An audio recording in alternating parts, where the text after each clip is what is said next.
Welcome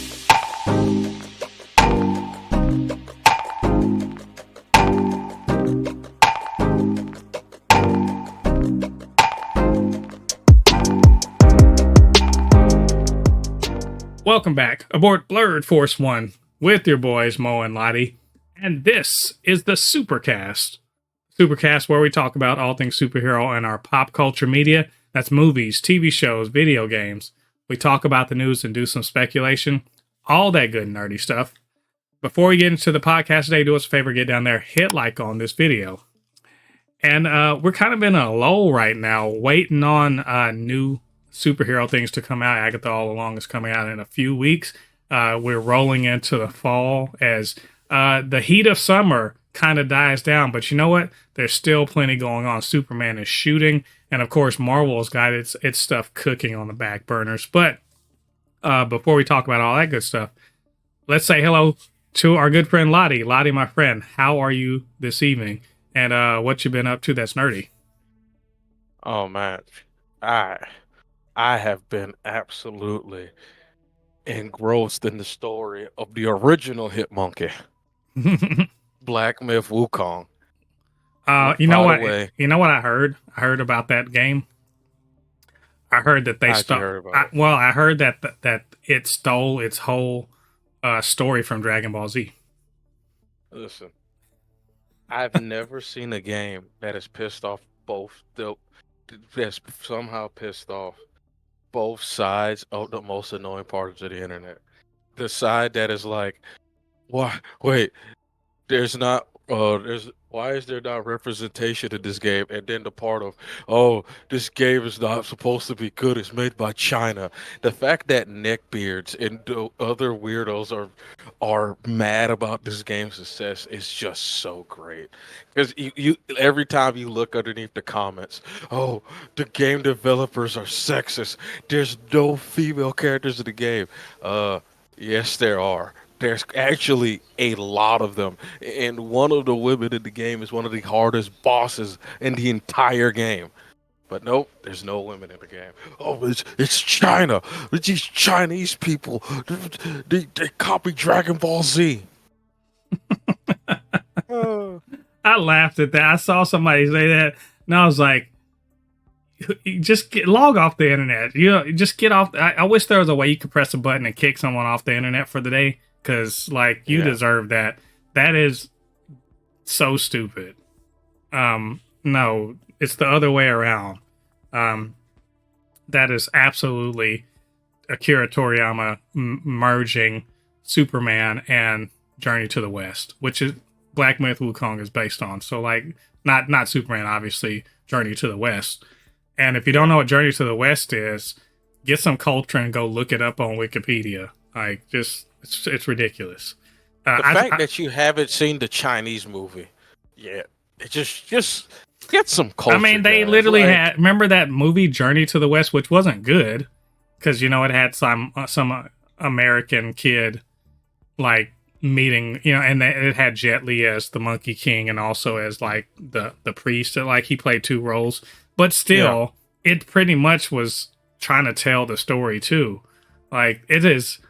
The myth of the Monkey King and Journey to the West is old as fuck. It is exactly. It's thousands of years old. And this is just people lacking understanding or knowledge or just any kind of insight, saying dumb things. But it's the internet, so that's pretty much the place for that. I like how one person there was one person that said this, and what he said was just so good. He said, we've had so many games about Roman, Greek, Vikings deities. He says it's about time that we start getting games about Chinese, African, Hispanic, Native American deities. He's like, don't you guys get tired of seeing another Roman deity game? Nope. He's like, yes, give me this stuff. I want to know about the story of a Chinese god. No, I mean that's just a consequence of our society, which everything European is great and anything that's not that is weird or doesn't need to be centered. So, well, I'm glad you're enjoying the game. It looks like it's doing well. Um, and so, I can't wait to play it in about 5 or 6 years when maybe it's affordable. So, well, as for me, I've just been, I just finished binge watching Star Trek Prodigy Season 2, which was awesome. I know you're not a big Star Trek person, but I am. And this is a so-called kids show. And I will die on this hill. It's one of the best Star Trek seasons ever. It's also, out of all of the new Star Trek shows, starting, probably about 8 or 9 years ago, it is probably the third best season out of all of those shows. So it's just excellent. I really enjoyed it. And I hate that I waited a month to binge watch it, but and also Lottie, you know how many episodes it was? Guess. Just guess. Throw a number out. 8. Hell no. More. 24. It was 20 episodes. 20 fucking episodes. That's an actual season of TV. I sure would love. Exactly. I sure would love for these, networks to remember that 20 episodes is an actual season. So, but that's just because it was made for Nickelodeon. So we got 20 episodes. There's a lot of stuff going on. I don't know if we'll ever get a third season, but I sure hope we do. It's such a great show. Like, it's one of, you ever see a show and they're like, it's for kids, and then you watch them like, well, fuck, call me a kid because I loved it.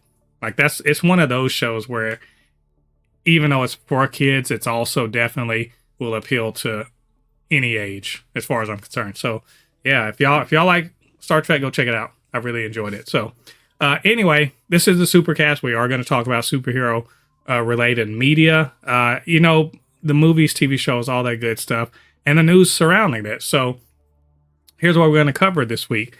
We're going to talk about, again, Chadwick Boseman. Today is a very momentous date in Chadwick Boseman's legacy. We're also going to talk about the artists versus AI. There's a little bit of a dust up, I guess you could say, online about the logo that was redesigned by AI. Who did it better? We'll see. There's rumors of an animated series for a young group of superheroes that we've never seen in animation, only in comics, and we'll see what Marvel might be doing with that. James Spader may be making his return to the MCU. We see a little bit of cut footage from Deadpool and Wolverine that may hint at a certain Cajun and his possible appearance in the MCU in the future. And then we're going to look at the first look at Benjamin J. Grimm, the ever-loving Thing, in Fantastic Four: First Steps. And I've got some pretty good opinions about it, I think. So anyway, Lottie, you ready to talk about all this stuff? Yeah, I'm ready. All right, well, let's get into it. So, Lottie, I'll start off on I don't want to call it a down note, but it's kind of a little reverent note. To note that today, the day that we are, recording this, is, and I didn't realize this till I saw it this morning, on the 28th of August, 4 years ago, Chadwick Boseman very suddenly passed away and shocked the world, especially if you were really into superheroes, shocked the black community, because he was, let's just say, like a luminary, one of the people that was really, kind of a big deal amongst black Americans in particular. And of course, he was the Black Panther, and his untimely death, very sudden death, absolutely just kind of rocked Marvel Studios, and in particular the Black Panther 2 production. It kind of forced them to change the direction of the movie. It set the production off about a year, and it changed the tenor of what the sort of story they were telling. And I think that they did a pretty good job of honoring his legacy, but I just wanted to again remember Chadwick Boseman. I think anytime there's an anniversary of his death, I think I want to just remind everyone about this young man who, was cut down far too early in his life. when he still had so much, that he was going to accomplish ahead of him. And just kind of talk about his legacy as an actor and as the Black Panther. Lottie, I know you have a lot of respect for the man. Just I guess give me your feelings about Chad Boseman and like the idea that it's been 4 years, man. I saw a post earlier today, and the post said Marvel Jesus was able to bring all these legends back from the dead, and it was showing like they said Robert Downey Jr. is back. He's going to be Doctor Doom. Showed Chris Evans back. It showed all these different actors who were gone and they're back. And he said he could, but there was one legend he couldn't bring back. And I was like, who? And then it showed Chadwick Boseman. I was like, damn. I was like, damn. It has been 4 years, hasn't it? It almost feels like it wasn't that long ago. It feels like it's 2 years ago. It literally feels like he passed in 2022, not 2024, not in 2020. It's strange that it feels that way. But like, man, that post had me thinking, if he was still alive, would he have been in Deadpool? It just makes me think, would they have put him in Deadpool? And just, man, I said he's one of those actors that did such a great job. He brought Black Panther. He brought Black Panther to the mainstream. Gave us who he was. Gave us a showing of who this person can be. And yeah, man, rest in peace, man. Yeah, he gave us a hero. Like, and I feel like, and I don't remember very clearly about this, but all of the anti-diversity stuff just didn't stick to him, right? All of that kind of like toxic stuff never stuck to him. All of the predictions about how Black Panther was going to fail never stuck to him, and he really kind of put his stamp, put his signature, if you will, his DNA into T'Challa, to the point that, Marvel didn't want to recast him out of respect. And I understand people wanting to recast. I really do. And I'm not even necessarily disagreeing with you. But he was such a singular presence. Like, if he had not passed away, he would have been the next Iron Man, the next Robert Downey Jr. for the MCU. He would have been at the forefront of moving Marvel forward into the future. And so his presence is really, his as the loss of his presence is really felt strongly, I think, in the MCU, but also widely, in the acting community. Never heard a bad thing about him. Always heard nothing but respect for his performances, his dedication to his craft, his desire to lift other people up. He had an acting school named after him at his alma mater at Howard University. Just sounds to me like, again, I haven't heard anything bad about it. I only heard nothing positive. And he really was a kind of a shining star that we unfortunately lost way, way too soon.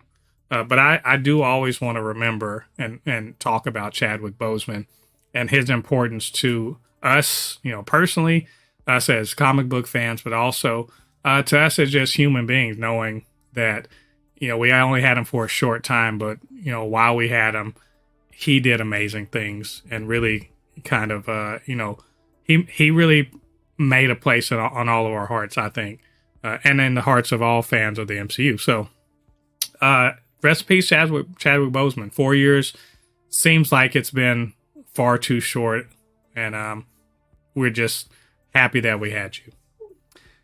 So, let's talk about something that's near and dear to your and my heart, Lottie, and that is how much we love AI art, right? We just absolutely love all of the whole conversation about AI and art. We especially love people who call themselves digital AI artists or whatever. that think that they can do the job so much better than real artists, to the point where they post really, really silly shit. And by that, I mean, you can see this on the screen, a logo comparison between what an AI prompt created for a Superman logo versus what the person called the freelancers version of it. Now, this is hilarious and also stupid for various reasons, but I'll go into like one of the main reasons, and that is the way AI art, evangelists, I guess you could call them, people who are pushing that as like something we should be aiming for or using, have a tendency to downplay actual artists. Am I wrong, Lottie? Like, I feel like that this is, they tend to be like, oh, well, this AI can do it just as well or better. And they tend to downplay an actual artist's skills. Not conveniently not saying, well, the AI wouldn't be able to do this if they didn't steal the art of an actual human and then try to copy it or mimic it. But that's one aspect of how stupid this is. But the main aspect of how stupid this is, to me, is the artist, the so-called freelancer that this person is talking about, is motherfucking Alex Ross. Alex fucking Ross. Now, mind you, he kind of redesigned a logo for, I believe it was it Kingdom Come or something like that? That's what the logo is that you're seeing there. And that's for an older Superman. Like, so if you ever watch Kingdom Come, there's an older Superman, and that's on his chest. And it's very simple. It's just the S, it's kind of, a little sharp angled black instead of white, red S, whatever. And I'm not saying he did like something amazing with it, but it's, for what he was doing, very simplistic, very like, toned down, but also fitting with the character, if you've seen the comic book. But the denigration of the great Alex Ross, if you ever look up Alex Ross, just ever look him up. Just say Alex Ross Superman, or Alex Ross DC, or Alex Ross, Kingdom Come. The man is one of the great comic book artists of all time. He paints. He does fully painted comic book renditions. He does damn near photorealistic shit sometimes. Like Lottie, you've seen his art before. I guarantee you have. He's just an amazing comic book artist. And to just call him the freelancer like he was nothing is ridiculously disrespectful. It's disrespectful. Huh? Some Karen activity. It's ridiculous. It is disrespectful of the artist, of any artist, but in particular, an artist of Alex Ross's caliber. And then you want to compare it to this bullshit you made. Lottie, I mean, look, I could go on. Look at this shit. And tell me why they think that shit on the right is better.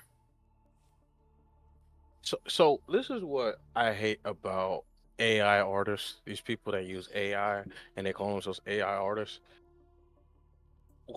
Especially this woman, I'm just saying it's ironic that it's a white woman, and she got some real Karen energy going on. Artists can literally make this too within like 2-3 minutes. Like, this isn't hard to make. Like, these AI artists, what they don't understand, that almost any artist I could make this if I wanted to. It's not hard to make. The reason why they don't make it is because what does it look like? It looks like anything. It literally looks, what this looks like? This looks like something that I will see on the Snyderverse that bombed. Yeah. You see what I'm saying? Yeah. That looks like an S from something it looks like something. Doesn't this look like something that you'll see like Superman 2 from the Snyderverse? It looks very generic. This shit looks You may like, think, yeah. I was gonna say it looks like you would go to a gumball machine and put a quarter in and get out a little badge that looked like that. That's what the shit looked like to yeah, me. that's what I'm saying. You might, someone who's not an artist, what they don't understand, because there's a comment I see down here, and they're saying, "Oh, what bothers me is the one on the left isn't even an S." And they're like, "That's the point. It never looked like an S. People thought it looked like an S because your human brain, because people don't understand what art does. It's like the same thing. If you go up to a painting and look directly at the painting, and you'll notice those are not trees. Those are just little squibbles on the back. But your brain, that's what they teach you in art school, is to draw something to make, when the human brain sees it. Like me, I've never seen this symbol before. Never seen this symbol before. And I immediately know it's Superman symbol. Hmm. I've never seen this rendition of this, but that's what a good artist can do. A good artist can make something look different but the same at the same time. This literally looks like I said, it looks so generic. I've seen this AI symbol a billion times. It's not going to make me go like, "Oh, that's Superman." Bruh, that could be Shaq. You know what I mean? Like, like, It could be like you, steel. It could be. I mean, it's more appropriate to maybe Cyborg Superman, but it's an S. But it's like I said, I don't feel anything about.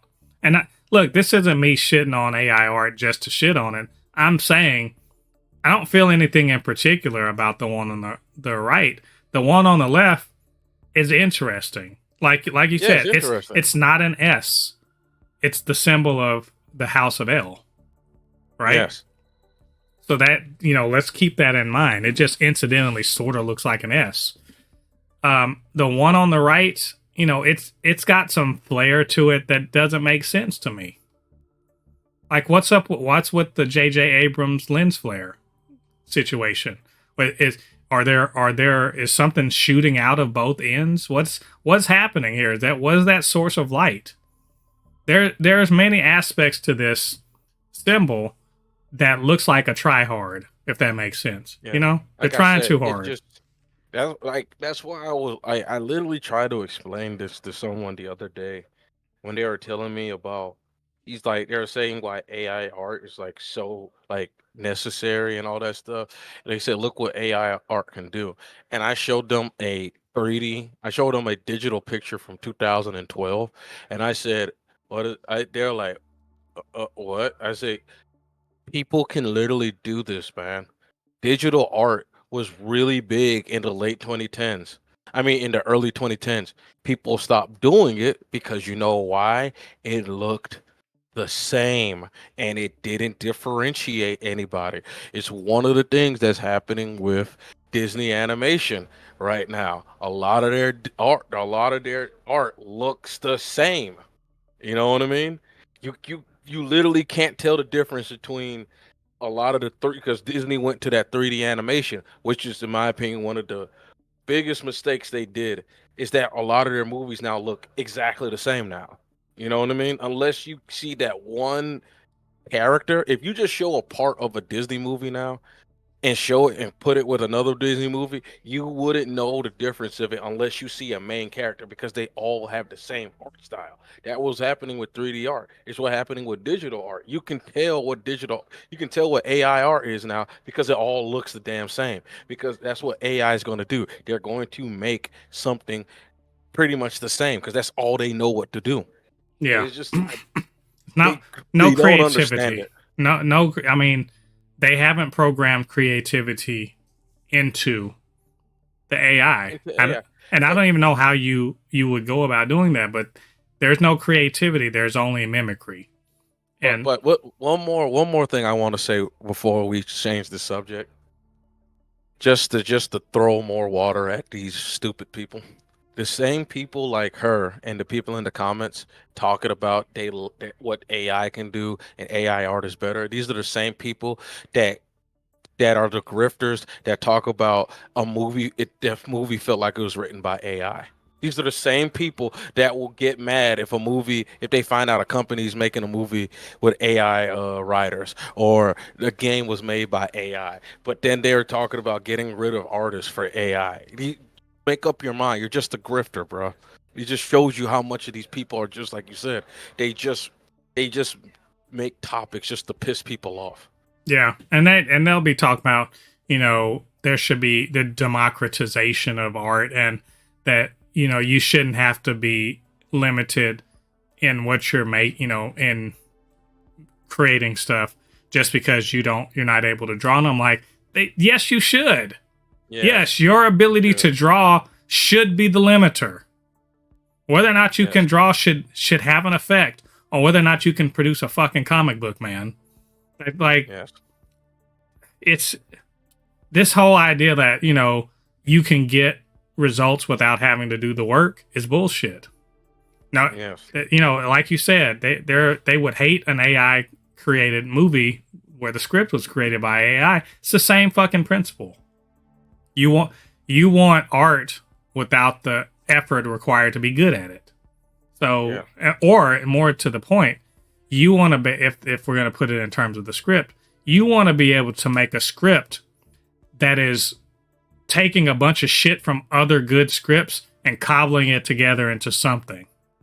And you're calling it art. It's not fucking art. I mean, it's art in the sense that it's, something that was conjured from nothing, sure. But it's not good, maybe not good art. There's, for every one piece of, supposedly good art from AI, there's so many garbage ones or weird looking things or whatever, or something with like 20 toes or something like that. It's just shit like that.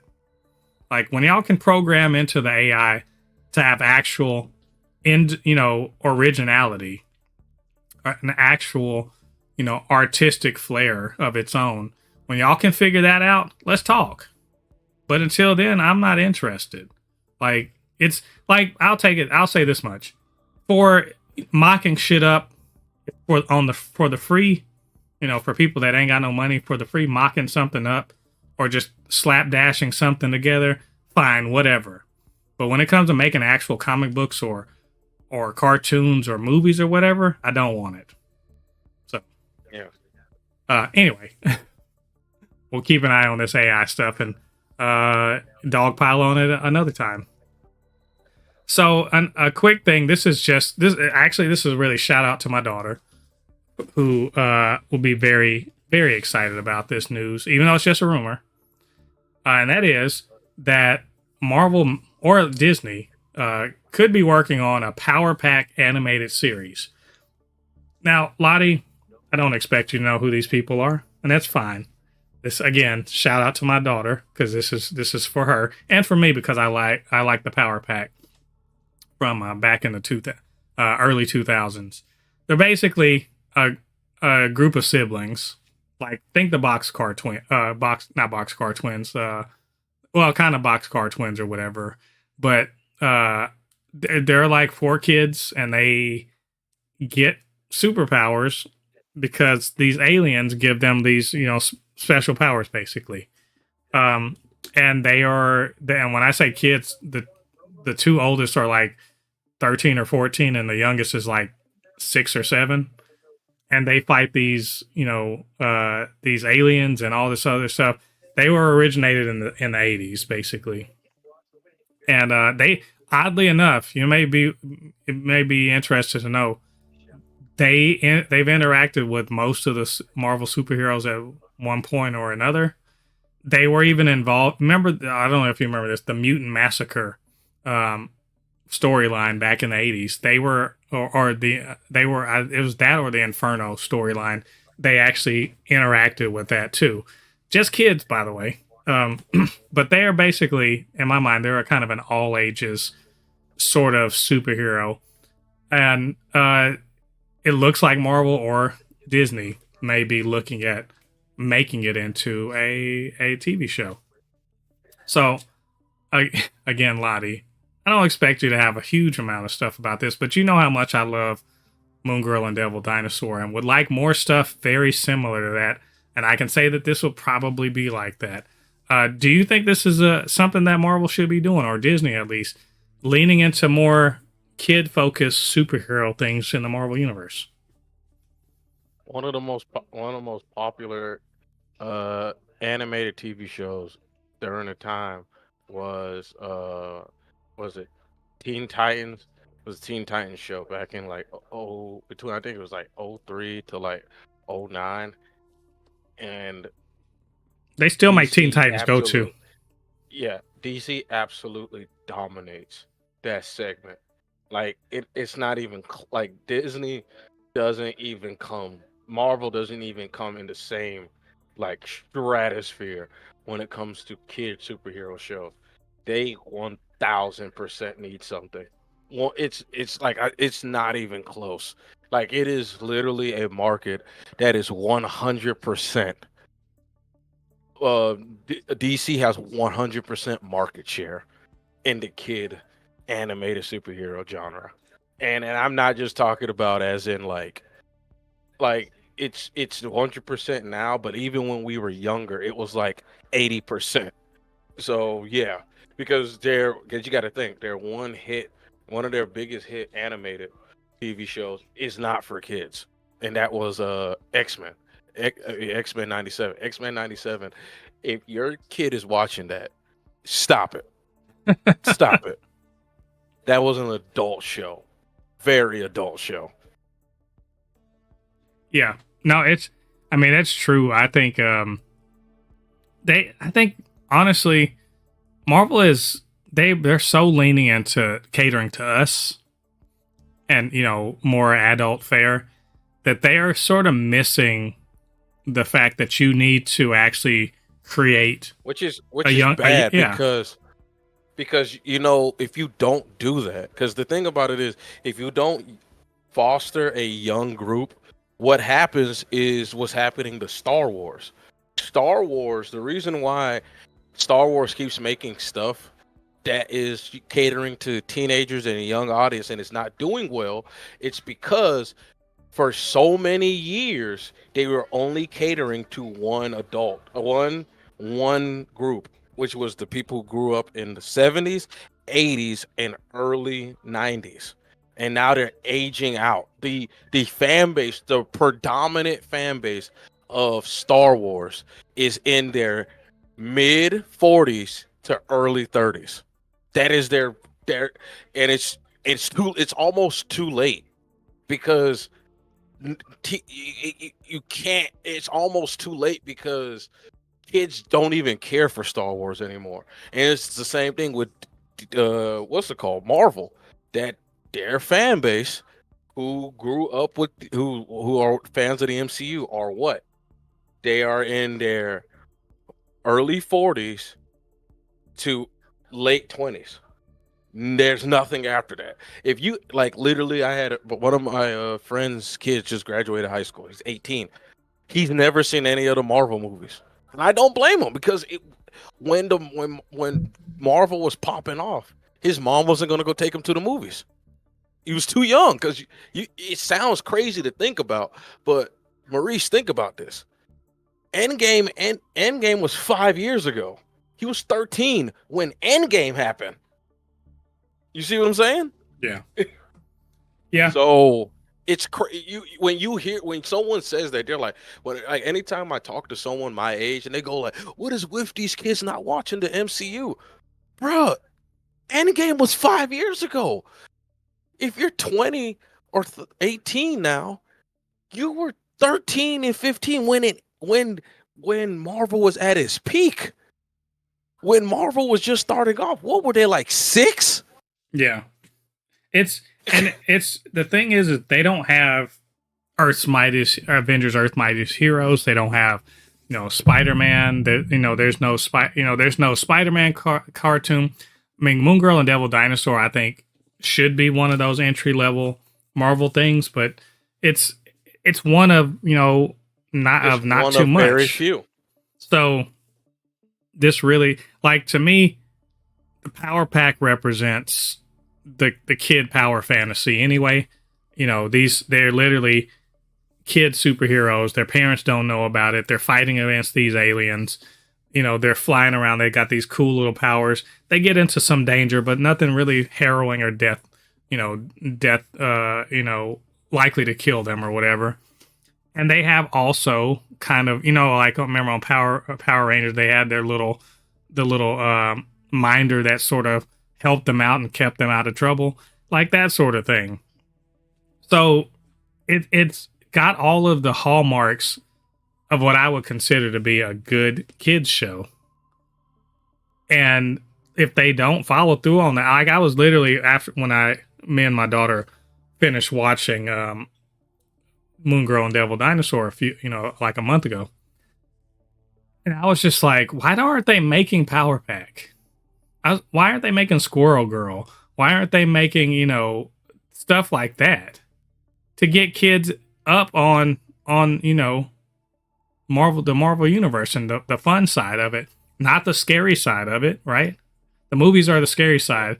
What about the fun side of it? That's all. I figured that's the sort of thing they need to do. So I'm going to keep an eye on this again, if for no other reason, because my daughter, she's literally was like, when are they going to make Power Pack? And I was like, I don't know. We shall see. So we'll keep an eye on it. Hopefully this is true, and we'll let you guys know all about it then.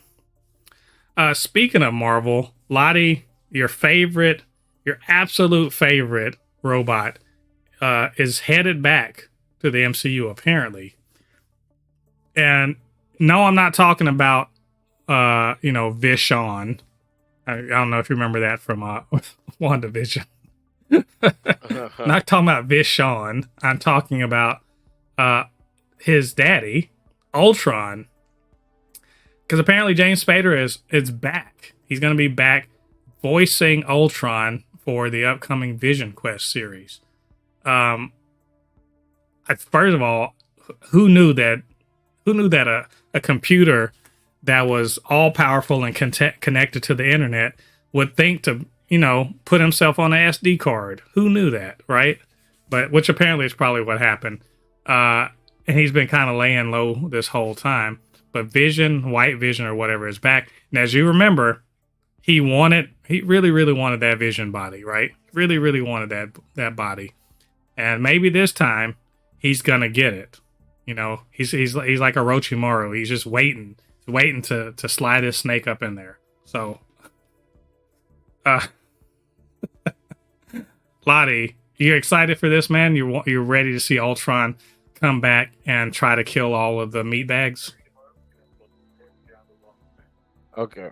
So the whole thing is that so that is actual like lore that he put himself like on an SD card or a backup drive. I'm just assuming.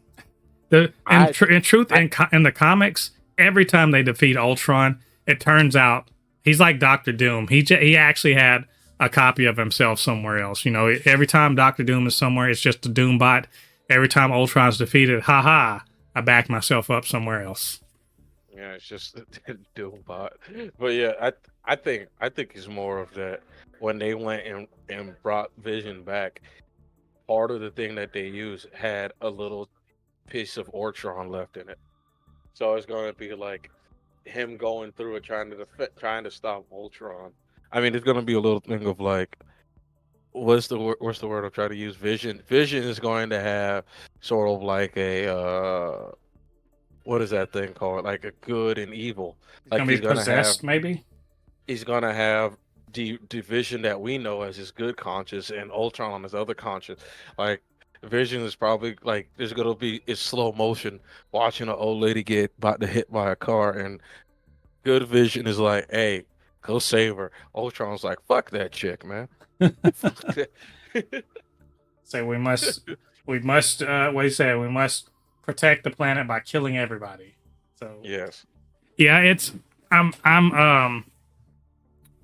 happy about this. Honestly, I always thought Ultron sort of got done dirty by, Avengers 2.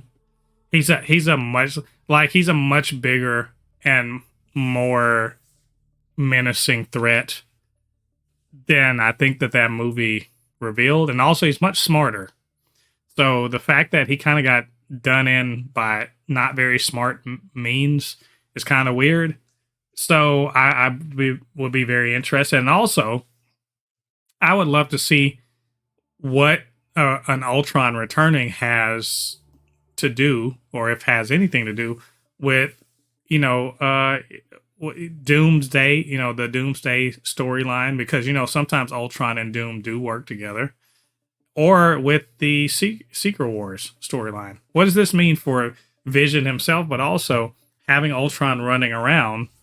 You know, what are they going to do about having a rogue AI that most definitely will kill everybody if given the chance? Yeah. So I'm interested. I'm glad to see James Spader back. And hopefully we'll get some more news or information about this whole thing and Vision Quest in general in the future. So continuing on with Marvel, Lottie, Ryan Reynolds, I keep saying, guys, he's a fucking genius. Am I wrong about this? Like, the marketing for Deadpool and Wolverine, and I'm not saying he did it all. So let me just say, let me give credit where it's due. He's not the only person that had anything to do with marketing, but I feel like he had something to do with it, right? But they really marketed the shit out of Deadpool and Wolverine to the point that I'm almost certain that it's crossed 1.25 billion as of today, probably. But he was on social media, and he posted a little kind of a scene that was cut from the movie, and it involved Gambit. And Lottie, I'm sure you got a chance to take a look at it and what happened in it. But did you peep what was really going on in there? And even Ryan Reynolds himself was hinting at it, like what the whole cut scene meant. Lottie, did you catch what it meant? What happened? Oh yeah, he made a name for himself. That's true. What I mean is, did you catch at the tail end of it? There was a hint. Oh yeah. There was a big hint. And yeah, I know, he made a name for himself. The portal opened, and you can see it in his pupil. The man is going to be he's going to be with his Cajun accent fighting aliens in the MCU. So do you think that means that he's coming to Secret Wars? Well, of course. I love that. He said when he shot out of his daddy's dick, he was born ready. He said the name's Gambit. Remember it. No, I watched that a few times, and I was like, you god dang crazy geniuses.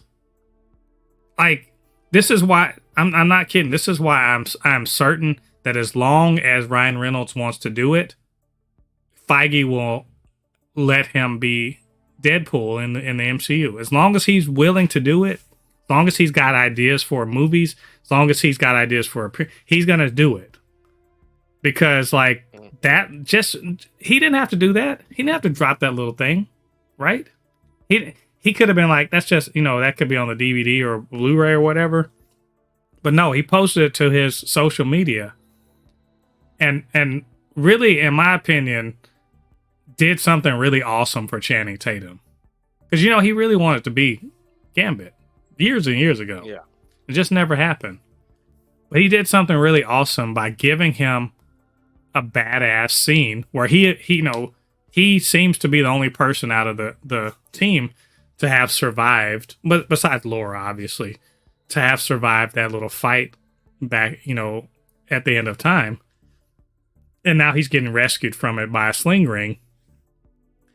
I think he did something really awesome by just kind of getting us a little geeked up, a little excited for a movie that's 3 years away, or 3 or 4 years away, by the way.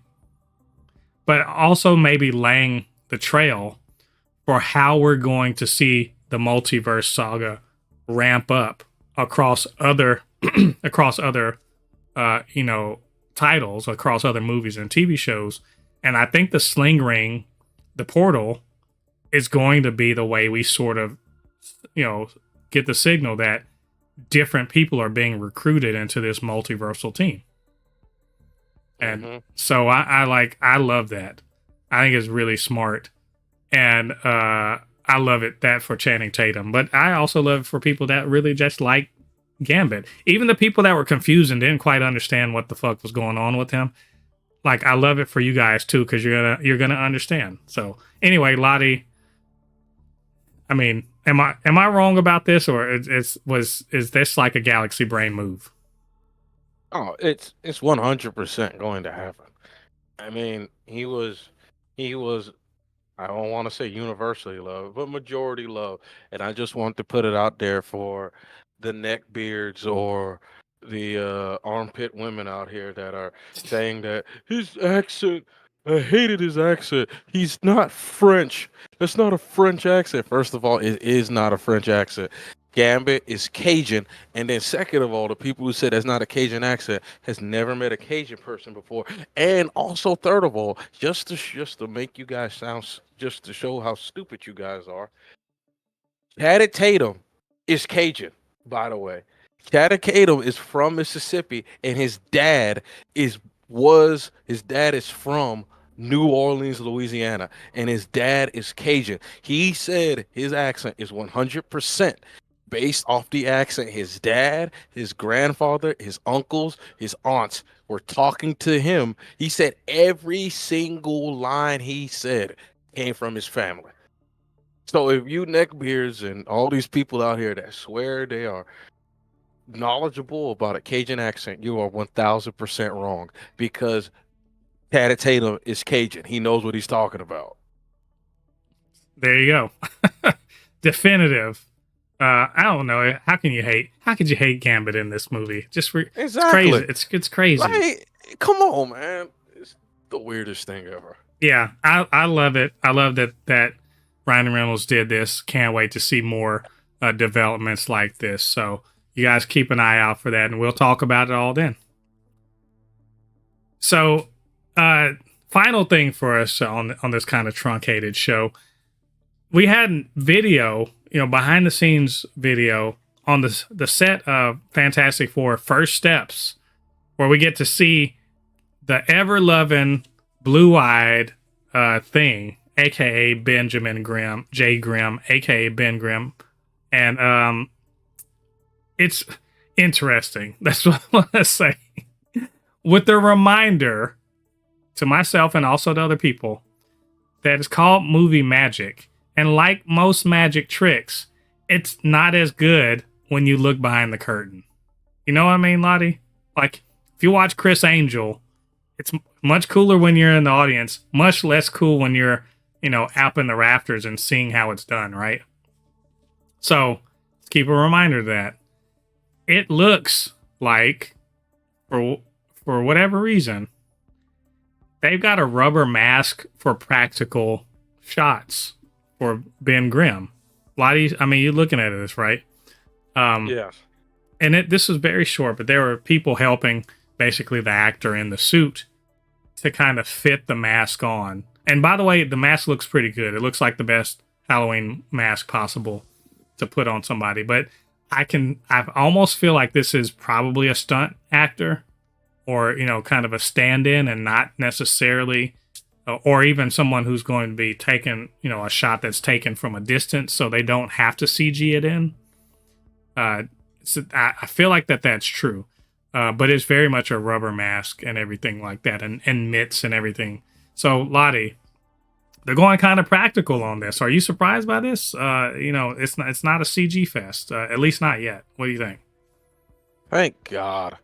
This Disney. Not everybody has to be CGI'd. You could go practical effects with this stuff, and then CGI to patch things in or tighten some stuff up. Like, man, thank thank God. And then I could smell, like I said, before I even opened the thing and I saw the picture, I could smell the neckbeards in the comment section. I could smell them, just freaking smell them. Yes, guys, this is how movies look. Practical effect things look without CGI added to it. It's not going to look real. Jesus Christ. Like, my God. Uh-huh. Like, I want to say the last 2 or 3 weeks, neckbeards have been like they've been drinking Monster Energy because they have been on every.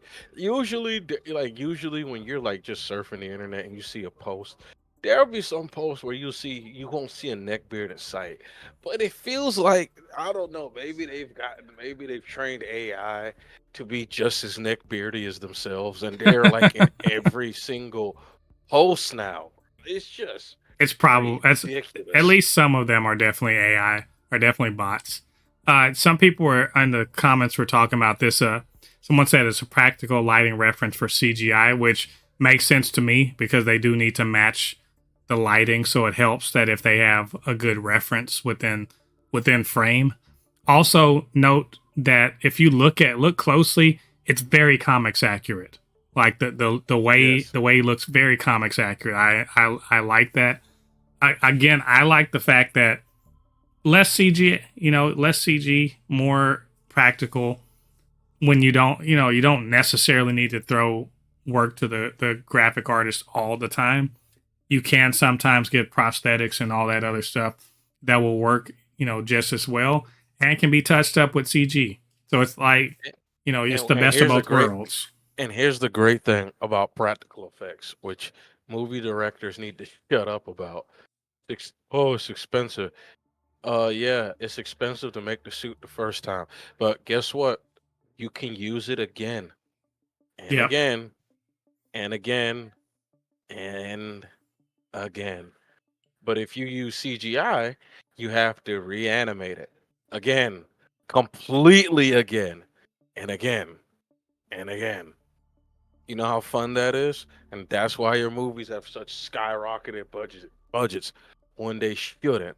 When they shouldn't. Now, don't get me wrong. There gonna be things in Marvel movies that there has to be CGI. That makes sense. But the less things like the Hulk should not be 100% CGI. Ben Grimm should not be 100%. There's so many characters that should not just be 100% CGI.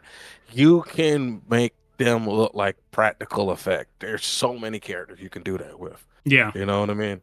Of course, Groot has to be CGI. He's a tree monster. That makes sense. But like, there was at one time when I was watching some like Marvel behind the scenes, and I'm like, that character was CGI. Like, come on, you don't have to make everything Yeah. CGI, I Marvel. mean, some of it you can tell, like they're just like on Wolverine's mask and stuff like that. Sure, but stuff like She-Hulk is a full CG character.